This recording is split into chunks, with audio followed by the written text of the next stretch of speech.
మనకి ఈజీగా మార్కులు వచ్చేటటువంటి మార్గం ఉంటుంది. యాక్చువల్గా పరీక్ష ఏదైనా మనకి చదవకపోతే కష్టం అనిపిస్తుంది. చదివితే ఏదైనా ఈజీగా ఉంటుంది. ఏ సబ్జెక్ట్ అయినా సరే, అది తెలుగు కావచ్చు, ఇంగ్లీష్ కావచ్చు, లేకపోతే సైన్స్, మ్యాథ్స్ ఇట్లాంటివి ఏదైనా కావచ్చు. చదివితే అన్నీ ఈజీయే, చదవకపోతే కష్టం. మనం ఎంతవరకు బాగా చదువుతామో అంత బాగా మనం మార్కుల్ని గెయిన్ చేయగలుగుతాం. కష్టపడి చదవడం అనేది ముఖ్యం కాదు, ఇష్టపడి చదవాలి. అంటే సబ్జెక్టు మీద మనం దృష్టి పెట్టాలి. సబ్జెక్టు మీద దృష్టి పెట్టి చదువుతున్న విషయాన్ని అవగాహన చేసుకుంటూ చదివితే, ఏకాగ్రతతో చదివితే అది ఒక్కసారి లేదా 2 సార్లు చదివితే మనకు వచ్చేస్తుంది. మనం పుస్తకం చూస్తున్నంతసేపు మన దృష్టి వేరే చోట ఎక్కడో పెట్టి కేవలం అక్షరాలు మాత్రమే చదువుతూ ఉంటే అది ఒక్కసారి కాదు 100 సార్లు చదివినా మనకు అది బుర్రకెక్కదు.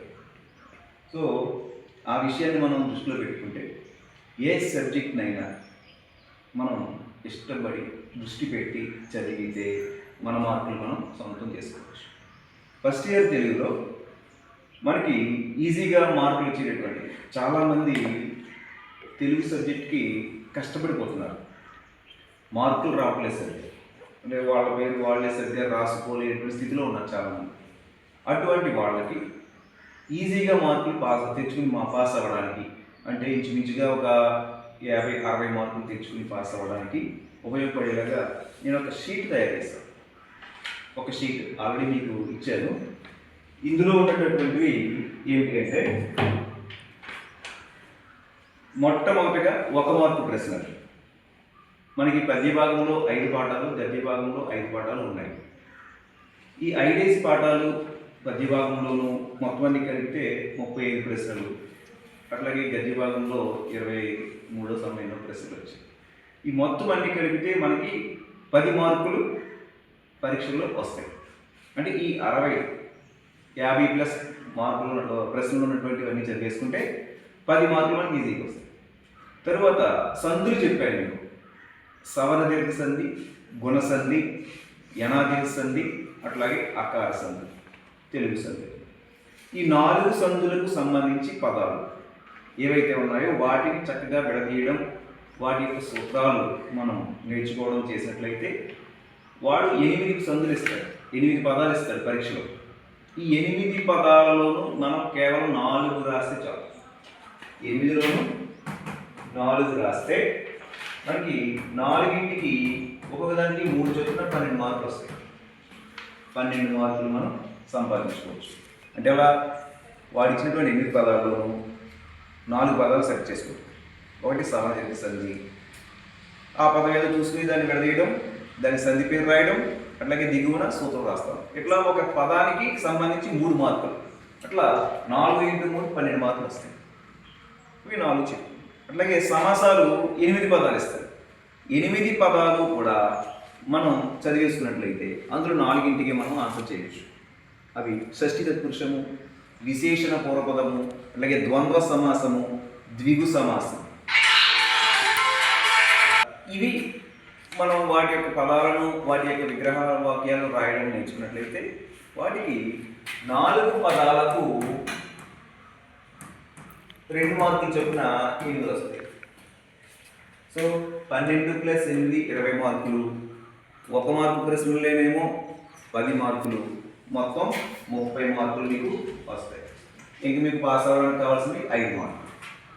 అందులో తప్పొప్పుల పదాలు అని చెప్పి ఒక చాప్టర్ ఉందండి. పదదోషాలకు సంబంధించి 10 పదాలు ఇస్తాడు. ఈ 10 పదాలలోనూ మీరు రాయవలసినవి 5 పదాలు కరెక్ట్గా రాయాలి, తప్పు లేకుండా రాయాలి. వాడు తప్పు ఇస్తాడు, మనం ఒప్పు రాయాలి. అవి టెక్స్ట్ బుక్లో ఏవేవి ఎలా ఇస్తాడు అనేది మీరు ఆల్రెడీ మనం పాఠ్యాంశాల్లో చెప్పుకున్నాం. సో వాటిని ఒకసారి మీరు డివలప్ చేసుకుంటే సరిపోతుంది. సో ఈ 5 మార్కులు వేరసి 35 మార్కులు ఒకరోజు కూడా క్లాసుకు రానటువంటి వాళ్ళకి ఈజీగా వచ్చేటువంటి మెథడ్ మాట. ఇక నాకు 100కు 100 మార్కులు కావాలండి అంటే దానికి కూడా ఒక మార్గం ఉంది. మనకి పద్యాలు వస్తాయి. పద్యాలకు సంబంధించి 2 పాఠాలు ఉన్నాయి. మొదటిది దీవుని గర్వభంగం అనేటువంటి ఒక పాఠం ఉంది. దాని నుంచి 4 పద్యాలు ఉన్నాయి, అవి నేర్చుకుంటాం. లేదు మంచి ముత్యాలు పాఠ్యాంశం నుంచి ఒక 4 పద్యాలు ఉన్నాయి. ఈ 4 పద్యాలు భావాలతో సహా నేర్చేసుకుంటే అంటే ఏదో ఒక పాఠం 2 పాఠాలే ఇస్తాడు కాబట్టి 2 పాఠాల నుంచి 2 పద్యాలు ఇస్తాడు. మనం ఒకటే రాయాలి. ఆ ఒక్కొక్కటి ఏదో ఒక పాఠం నుంచి అయితే భూమిని గౌరవంగం లేదా మంచి ముత్యాలు ఈ 2 పాఠాల నుంచి ఏదో ఒక పాఠంలో ఉన్న పద్యాలు మొత్తం నేర్చేసుకుంటే భావాలతో సహా అది మనకు 6 మార్కులు ఇచ్చేస్తుంది. తర్వాత పద్యాలు రాయమని ఇచ్చినటువంటి పాఠం నుంచి ఎస్ఏ క్వశ్చన్ ఇవ్వకపోవచ్చు కాబట్టి ఆ 2 పాఠాలు మినహాయించి మిగతా 3 పాఠాల్లోకి ఎస్ఏ క్వశ్చన్ చదువుతాం. ప్రాబబ్లీ బాటసారి పాఠం నుంచి ఖచ్చితంగా ఎస్ఏ క్వశ్చన్ వస్తుంది. బాటసారి పాఠం అందులో నుంచి ప్రశ్న ఇవ్వకుండా పడదు కాబట్టి ఆ పాఠాన్ని ఎస్ఏ క్వశ్చన్కి ఖచ్చితంగా చదివేసుకోండి.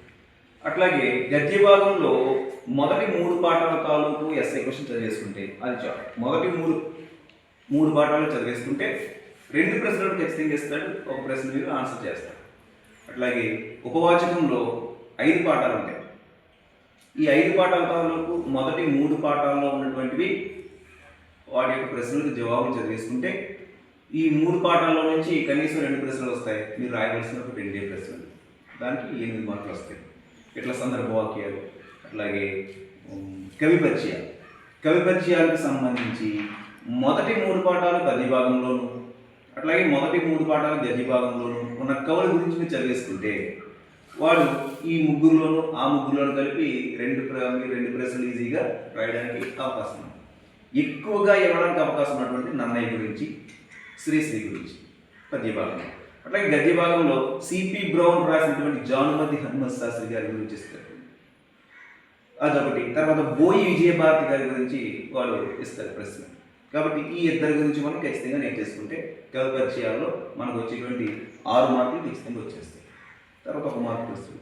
ఇక లేఖలు 9th రోమన్లో లేఖలు ఇస్తారు. ఈ 2 లేఖల్లోనూ మనం చెప్పుకున్నటువంటివి వారం రోజులు సెలవు కోరుతూ ప్రధానోపాధ్యాయులకి లేఖ అదొకటి రాస్తాం. లేదు మీ విద్యాభ్యాసాన్ని గురించి వివరిస్తూ మీ మిత్రునికి లేఖ రాయని చెప్పని ఇస్తారు అదొకటి. ఈ 2 లేఖలు మీరు నేర్చేసుకుంటే అందులో నుంచి ఒకటి ఖచ్చితంగా వస్తుంది. ఒకవేళ ఇది రావేమో అన్న మీకు డౌట్ వస్తే మీరేం చేస్తారు, ఉద్యోగానికి దరఖాస్తు చేస్తూ పై అధికారికి ఒక లేఖ రాయని చెప్పని ఒకటి వస్తుంది. అది కూడా నేర్చుకుంటే సరే. ఇక ఇవన్నీ కూడా ఒక సాధారణమైనటువంటి విషయాలు. ఇక మిగతావి మనకి మార్పు తెచ్చిపెట్టేటటువంటి అనువాదాలు ఉంటాయి. 5 అనువాదాలు ఉంటాయి. ఆంగ్ల వాక్యాలు 5 ఇస్తాడు. మన టెక్స్ట్ బుక్లో 20 వాక్యాలు ఉన్నాయి. 20 వాక్యాలకి వాటి కిందున తెలుగులో అనువాదాలు ఉంటాయి. 20 వాక్యాలు నేను తీసుకుంటాం. మనకు 5 ఇస్తాడు, 5 రాగిస్తాడు. తర్వాత ఒక పారాగ్రాఫ్ ఇస్తాడు.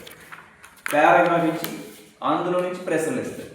ఈ ప్రశ్నలకి జవాబులు అందులోనే ఉంటాయి కానీ మనం చదువుతాం. చాలామంది ఏం చేస్తూ ఉంటారంటే ఒక ఫుల్ స్టాప్ దగ్గర నుంచి మరో ఫుల్ స్టాప్ దగ్గర వరకు ఉన్నటువంటి వాక్యాన్ని చదివేసి ఏ ప్రశ్నకి జవాబుగా రాయాలో దానికి రాసేస్తూ ఉంటారు. అంత రాయవలసిన అవసరం లేదు. రాస్తే అందులో జవాబు ఉంటుంది కాబట్టి మీకు మార్క్ ఇస్తాడు, ఇవ్వకపోడు. కానీ మీకు అక్కడ ఏమవుతుంది, టైం వేస్ట్ అవుతుంది. సో మీ టైం మీరు సేవ్ చేసుకోవాలి అంటే దానికి రెలవెంట్గా ఉన్న జవాబు ఏ పదం అయితే ఉందో ఆ పదాన్ని మీరు వెతికి అక్కడ ఆన్సర్గా రాస్తే సరిపోతుంది. దానికి 5 మార్కులు వస్తాయి. ఇక చివరిది ఏముంది అంటే 1 మార్కు ప్రశ్న చివరిలో ఇస్తాడు, అయిపోతుంది. ఇక తర్వాత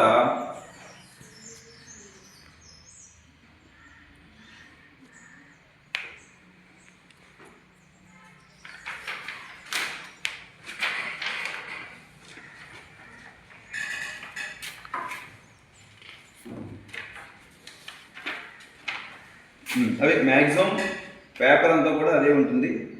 మీకు 1 మార్కు ప్రశ్నలకు సంబంధించి నేను సెల్ఫ్ టెస్ట్ పెట్టుకోవడానికి ఒక ప్రింట్అవుట్ ఇచ్చాను. ఇందులో మొత్తం పద్య భాగంలో ఉన్నటువంటివి, గద్య భాగంలో ఉన్నటువంటివి. పద్య భాగంలోనేమో 33 ప్రశ్నలు ఉన్నాయి, గద్య భాగంలో వచ్చి 25 ప్రశ్నలు. మొత్తం 58 ప్రశ్నలు మీకు 1 మార్కు ప్రశ్నల రూపంలో ఉంటాయి. ఇవన్నీ ఆన్సర్ చేయమని ఇచ్చాను. మీరు అన్నీ చదివేసుకున్నాక ఈ ప్రశ్నలకు జవాబులు మీరు రాకేసుకోగలిగితే ఇవి ఎంతవరకు మీకు వచ్చినాయో అది మీకు ఒక అవగాహన వస్తుంది. ఒకవేళ మీరు ఏదైనా తప్పు రాసి ఉంటే ఆ తప్పును మళ్ళీ మీరు ఆన్సర్లను దగ్గర పెట్టుకుని కరెక్ట్ చేసుకుని అది ఎక్కడ తప్పు రాస్తున్నారు దాన్ని మళ్ళీ ఒకసారి మీరు చదువుకుంటే దాని నుంచి మీకు మార్కులు కంప్లీట్గా 10 మార్కులు వస్తాయి. సో ఈ 58 ప్రశ్నలు మీకు వచ్చాయి అన్నమాట. నిద్రలో లేపి అడిగినా సరే మీకు ఆన్సర్ వచ్చేస్తాయి. ఈ విధంగా మీరు చదువుకున్నట్లయితే ఫస్ట్ ఇయర్లో 100కి 100 మార్కులు వస్తాయి. ఇది వరకు 99